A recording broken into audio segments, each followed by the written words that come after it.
All right. Welcome to Financing Philadelphia's Future. We've been doing this about once a month for quite a while now.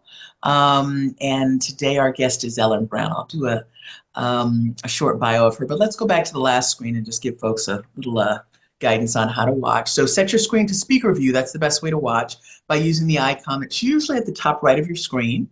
Enter your questions in the chat. Let us know what section of the city you're from. And if you want to join the Public Banking Coalition, enter your email in the chat. Hello, everyone. I am Vanessa Lowe. I am the host of Vanessa's Money Hour on G-Town Radio and also serve as host of this wonderful monthly program talking about Philadelphia and the public bank quest, we'll call it. So today we have Ellen Brown, who has been with us before. She is a leader in the public banking movement. She was a founder of the Public Banking Institute, and thank her for that. And she's also the author of Web of Debt back in 2007, The Public Bank Solution in 2013, and Banking on the People, Democratizing Money in the Digital Age in 2019. She's also had, you can find her podcast on all the podcast platforms. It's called It's Our Money, and it's often played on G-Town Radio. So welcome, Ellen. So glad you're with us, and we appreciate it. Thanks, Vanessa. All right. So in our press release, what we talked about was we hope that you'll discuss the opportunities and challenges emerging from our new administration and what's going on in some of the changes that are being made. So maybe let's start with challenges and then move to opportunities, but the floor is yours. Yeah, okay, thanks. Well, so the tariffs, of course, have created a great deal of particularly supply chain chaos on the supply side.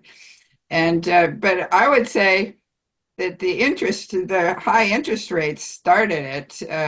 That's what, or you could go back to COVID when we originally had supply chain problems and a lot of quantitative easing. And so our Federal Reserve thinks that the only way to fix inflation is to cut down on the money supply, on the theory that inflation is always and everywhere a monetary phenomenon, as famously said. But they're not looking at the other side of the formula. It's like inflation is too much money chasing too few goods. So you've got to get more goods into the economy. Anyway, I'm kind of getting off your original point. But so it's first we had quantitative easing in the 2020 to alleviate some of the pressures from the fact that 100,000 businesses were shut down and people were out of work. And so there were various benefits that went to not just individuals, but businesses and even big businesses, et cetera. So there was an extra money in the economy. And then we had inflation, but they're not factoring in the fact that a lot of the inflation was due to the fact that we had supply chain problems, that COVID caused blockages in various supply chains. So Jerome Powell, who is chairman of the Federal Reserve, or the Federal Reserve in general, thinks that their job is to prevent inflation, and they think their only tools for doing it are quantitative easing or raising interest rates. And the theory that they're acknowledging that virtually all of our money comes from banks creating loans. When banks create loans, they just write the deposit on one side of their books, and you can withdraw that deposit. What you put on the other side, I don't want to get too far in the weeds, but anyway, the Fed is acknowledging that money is created by banks when they make loans. So the theory is that if you make it difficult for people to borrow by high interest rates, that then that will reduce the money supply and that will lower inflation. Well, that didn't really work, for one thing, but it also caused a lot more havoc where people can't afford new homes. I mean, they can't afford a lot of things. Their credit card interest rates are going up. All the interest rates are going up, which raises the costs not just of consumers, but of the businesses that are producing things. So when they go to borrow, they fund their business. Small businesses particularly fund themselves with loans, not with they're not in the stock market. So their costs go up, and then therefore they have to drive their prices up to cover their costs, or else they'll go out of business. So that was the first problem, was interest rates, and then now we have the challenge of tariffs on top of that. So that has cut the supply chain even further. So uh, just jumping to the other side of that is our opportunity. I mean, we've been working for 15 years to try to get at least, I mean, I've been working at it longer than that, to try to get a public bank established. And one of our major barriers is that politicians just resist change. They're worried about that. They want to get reelected, and nobody wants to rock the boat, and nobody wants to go first, and all that stuff. But historically, when major changes happen, when politicians are willing to like totally reset the system, is when you have a major crisis on your hands. So starting with the American Revolution, when the reason we went to war in the first place was, or well, there were several reasons, but the first was, I mean, the first thing we think about is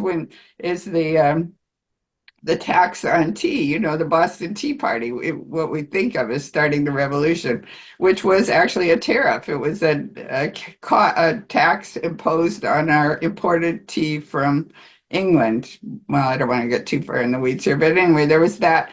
But the main thing that England had prevented us from having was our own money supply. We had issued our own money as colonial scrip, paper money, until King George said we couldn't do it. So that was actually a major trigger of the revolution.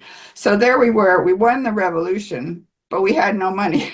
So basically, I mean, it had been funded with other paper money Continentals issued by the Continental Congress. And it wasn't really even the Continental Congress's fault. They didn't overissue. They just issued some at the beginning, and that was it. It was the British who, because this was paper money that was easily counterfeited, they counterfeited it. And well, anyway, at the end of the war, it was like not worth a Continental. The Continental was worth virtually nothing, and so we were broke. So the solution was to form a public bank, which was our first U.S. bank. And this was Alexander Hamilton, our first Treasury Secretary's idea. He said that it's a well-known fact that banks can lend out many times more money than they actually have. Like, you can lend out many more paper certificates representing money. This is actually our first official US dollar was issued by the first US bank. So they could print like 10 times as many dollars. That was a standard, 10% was the standard reserve requirement, which we still follow today, which goes back to the goldsmiths, but I don't want to going on too far. But anyway, so Hamilton set up this public bank, and that did give us a money supply. It was actually the second U.S. bank that did most of the production. But Hamilton's theory was this was not money for speculation, which is what the Bank of England was the original model. But so Hamilton's bank was specifically for productivity. It was for manufacturing and infrastructure. And the second U.S. bank particularly, it did things like the Erie Canal, it made a lot of infrastructure. And then Jackson, well, I don't want to get in the whole history. Jackson shut it down. Let me let you take, there you go. Let me let you take a breath. Go ahead, okay, make that point. Say one more, in the 1930s, the banks were absolutely bankrupt. And at that point, you think the government did things that you would never get a government to do. Like in the last 20 years or whatever, you would never get a government to take the dollar off the gold standard, which is what they did. Set up Social Security, set up FDIC insurance. They made all these radical changes. Why? Because the banks were absolutely bankrupt. There was no money in the system, and you've got to issue the money in order to produce. I mean, so anyway, so that is our opportunity now that things may, I mean, I hate to say we might be heading into another Great Depression, but there are reasons to be concerned. But should that happen, or even not even close to a Great Depression, that just cities and states are scrambling for funds now. And we know, and we can demonstrate that a public bank is a way out. That they're wasting a lot of money putting their money in Wall Street banks, which and getting bonds from Wall Street. So all the profits go to the investors, and they do not go back to the city or the state where they came from in the first place. So we can just use that model, use the banking model that's been set up, but use it for the benefit of the people. It's our money. That was the name of our radio show. It's our money. We can use it for our benefit by setting up our own bank, leveraging it at 10 to 1 or whatever, making loans. We get to keep the interest because we own the bank. We've got one model, which is the Bank of North Dakota. Okay, I'll stop there. I think you already know about Okay, that, deep but breath, deep breath. Well, thank you for all of that. Good background. You've given us a little more insight into Hamilton, right? For those of us who've seen the performance. Um, okay, so this it's an opportunity because so many things are changing, and in the past we've seen that um, essentially then we can start new things. What is it about? How do we do that for those of us who've had campaigns? We actually had legislation passed here in Philadelphia, 15 to 1, saying, yes, we want this, and it's stalled. But yet we have a new mayor who is touting and talking about, funding 30,000 new affordable homes.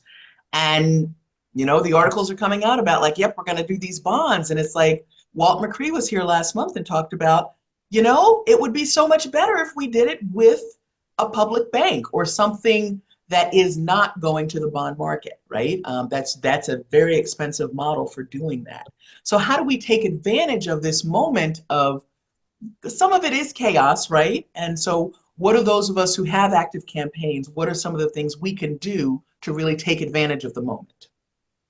well, I do think one problem is that there's not enough understanding among among the people in general about banking, how banking works, the fact that banks create money, that if we own the bank, obviously we can cut out the middlemen and get the proceeds from leveraging our own funds. Um, so that's one thing we need is more education. But in terms of practical steps, I mean, Peter did explain to me what his theory is, but I guess Walt probably already went over that. But it does seem like you could set up a bank. I mean, you've already got this financial authority that is that just needs a board of directors, and the mayor was in favor of the financial authority, voted in favor when she was on city council, I guess. And so she should, there should be a favorable environment for suggesting that this can be or turned into a public bank. But before it becomes a bank, I know you're talking about making it, or maybe it already is, a revolving fund, just to show what can be done. Here's here's the money we've got. We can use it ourselves. We don't need to put it in Wall Street banks and pay a lot of interest for. So there is that. You've got the home project, which is the housing project for the 30,000 homes. It does seem like you could take the money in that fund. There's a fund, is it? I mean, he might have to fill me in a little bit, but anyway, you could take the money intended for that fund, or the money that you're borrowing, and refinance those loans, which are on the bond market, I assume at a high interest rate. Refinance that yourself at a lower interest rate, and you're paying the interest to yourself. So it's kind of a no-brainer.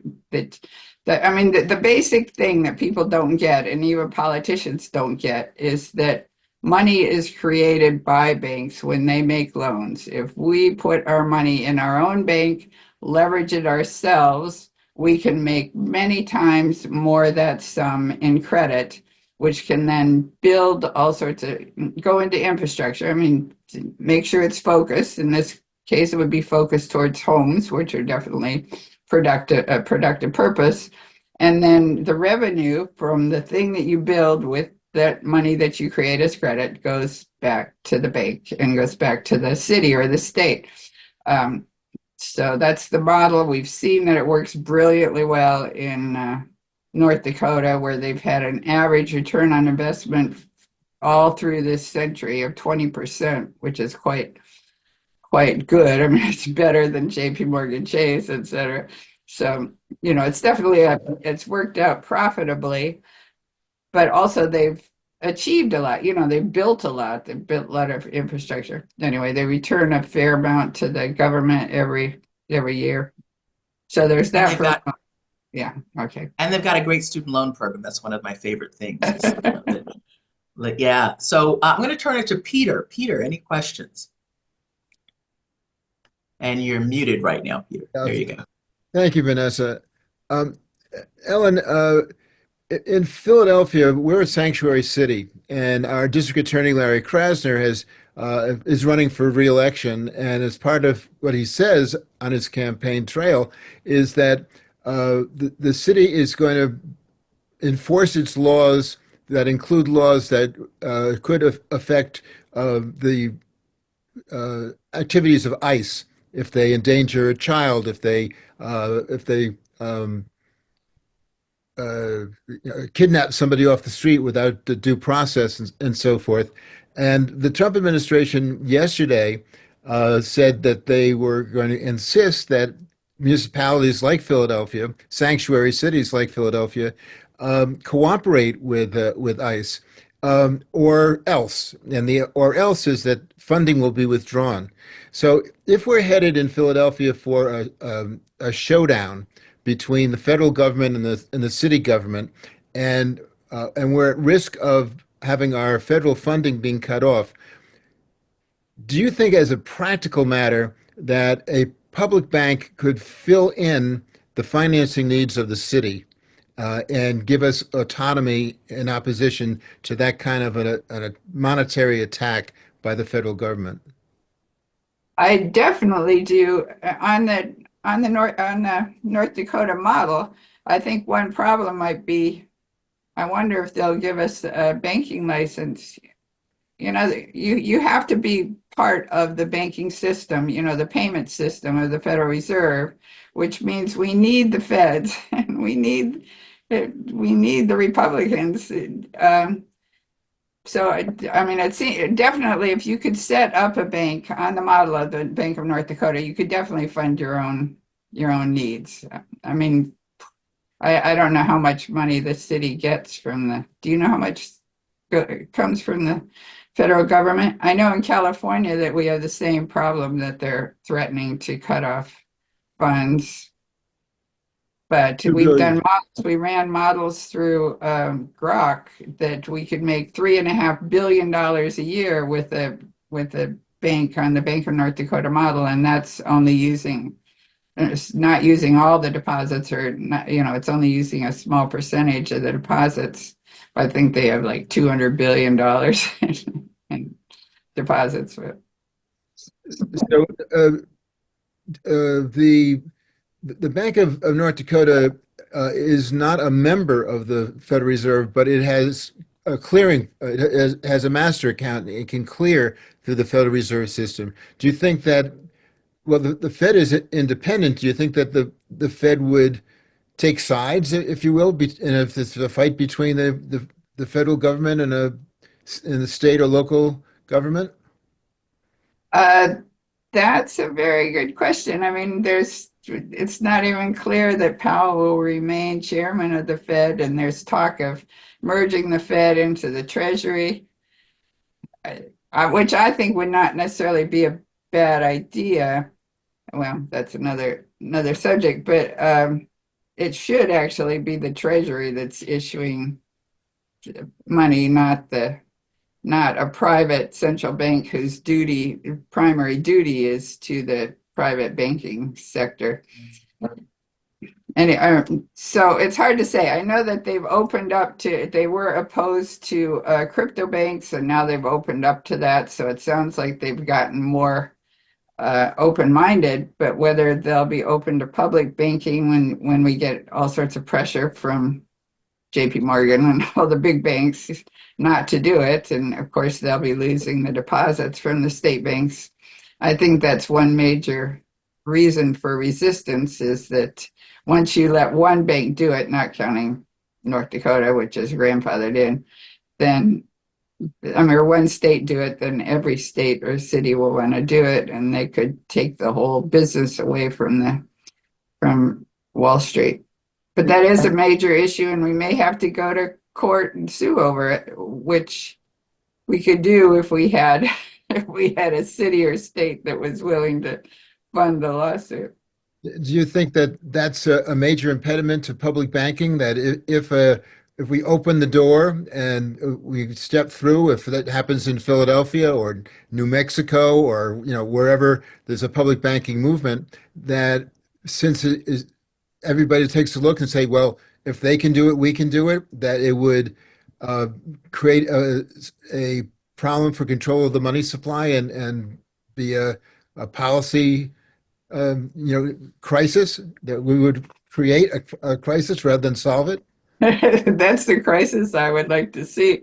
But I mean, there's a movement for Florida to establish a state bank. Now, if they did it first, and they're a Republican state, and there's really no good reason to say no to Florida, that might be our way in. I mean, they might set a precedent that we could follow. That's what I say. These are just such chaotic, revolutionary times. A point of fact, it seems that astrologically, the planets and the constellations are in the same places in the American Revolution. So there's those same cosmic forces are out there now. We could have another revolution. We'll see. Oh, there you go. There you go. I see that Michael Melio has his hand raised. And Michael, you want to introduce yourself and ask your question? Yeah, hi everybody. I think I was introduced earlier. I'm the new communications director, I guess, as for the Public Banking Institute. I also serve as secretary for the Rocky Mountain Public Banking Institute. I listed our website in the chat, so please check that out. I wanted to follow up a little bit with just kind of issues of sovereignty, because the issue of sovereignty often gets overlooked in these discussions. And one of the things is that states already have the authority to establish their own banks. That's one thing that we know. They can do that independent of the national government. Um, and I'm reminded of a quote by Jefferson. I'm going to paraphrase it, but he described every elected government, whether it's city, county, he called them wards at the time, wards, counties, states, and the national government. He called them all republics. And that's a very interesting concept, because that means that because they're elected by the people and for the people, that they have a certain level of sovereignty that they're entitled to. And that is the basis, I believe, that we can build our public banking revolution.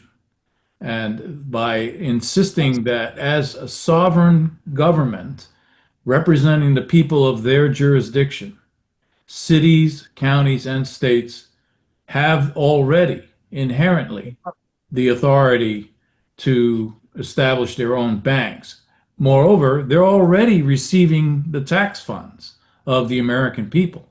So, I mean, what are they supposed to do? Hand it off to Wall Street? I mean, we know that that's not a good idea, because that's a loan, right? Loans, it's a loan to Wall Street. We're loaning our tax money to Wall Street. Why don't we, why doesn't, under the rubric, under the law of fiscal responsibility of our tax money, every city, county, and state should be in taking that money and putting it in their own banks.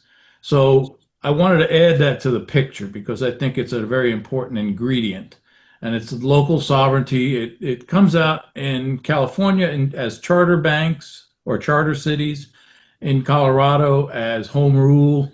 I think Philadelphia has a similar concept. I think you mentioned, Peter. Yes, home rule. Home rule, yeah. So yeah, that's the basis by which we can really forge this new public banking revolution. Um, I agree in theory, but we do need we do need a master account. I mean, we can certainly get we can have a state chartered bank, and it could trade within the state. But if you want to have any business outside the state, you're going to need a master account with the Fed because that's just the way our national banking system works. You know, you banks do create money on their books, but when the money leaves the bank, it has to go through the reserve system. You know, reserves are transferred from one bank to another. Originally, the reserves were gold, and then they just became digits. So every bank has to have a certain amount of reserves held at the Fed. And then when money is withdrawn from the bank, I mean, you've only got, I think there's 15% as many reserves as there are actual deposits out there in the system. And that's because most people leave their money in the bank. And even when they do go, you know, bank to bank, that many of them are netted out. Like you might have 100 going out, but you might have 90 coming in. So you only have to, at the end of the day, you only have to transfer 10 reserves over to some other bank. So that's the reason you can get away with far fewer reserves than you have deposits. But on the other hand, in order to interact in the banking system, you do need this master account with the Fed. And so that is sort of our hang up, but that's why I'm I'm hanging my hat on like a Florida bank or a Tennessee bank. I wanted to follow up on that. Well, what did the state banks do before 1913, before the Fed was established? They actually literally took, either they moved gold from one bank to another, or they had at least moved gold certificates, you know, representing a certain amount of gold. But they actually put them in trucks and moved them from one to another. So I read, I mean, not always. Most of the time they could do it just with the notes, Well, you're talking of intra-state activity, banking activity. well, I'm even talking about internal to the state. I mean, if you have a city, if you could do all your productivity in the state, I think you probably could do it just without a Fed master account. You could have, you know, a correspondent bank dealing with the transfers. But yeah, do you have enough resources in the state to build all the stuff you need? And yeah, that's my point, though, that the autonomy that a city, county, or state has is sufficient if they constrain their lending practices to the jurisdiction that they represent. Gotcha, Michael. Thank you. The regional principle, the Got idea. it. Heard you. So we are 2 minutes away from being done. It's 4:58. We will shut off the recording at 5 o'clock, but we can continue the conversation. So just wanted to put that note out there. And again, reminder to folks who, if you're not already on our list, put your name and email in the chat so you can get on the Philadelphia Public Banking Coalition's list. And thank you for coming. Good to have you here. I see another hand from Greg. So we're going to, again, cut the camera and the recording off at 5 o'clock, but we will continue the conversation internally. Go ahead, Greg.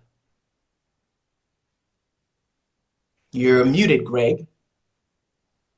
So what's the holdup? Is it because the banks are in the back pockets of our elected officials? Is that the main holdup here? totally. Yep, that is the problem. Okay. All right. So we also need to move towards, campaign finance reform because it's holding up a lot of things. And but yeah, I figured it was, and I just wanted to confirm that was the major holdup here. It's not the fact that the Fed wouldn't recognize Philadelphia if it did set up its governance board and seed its money.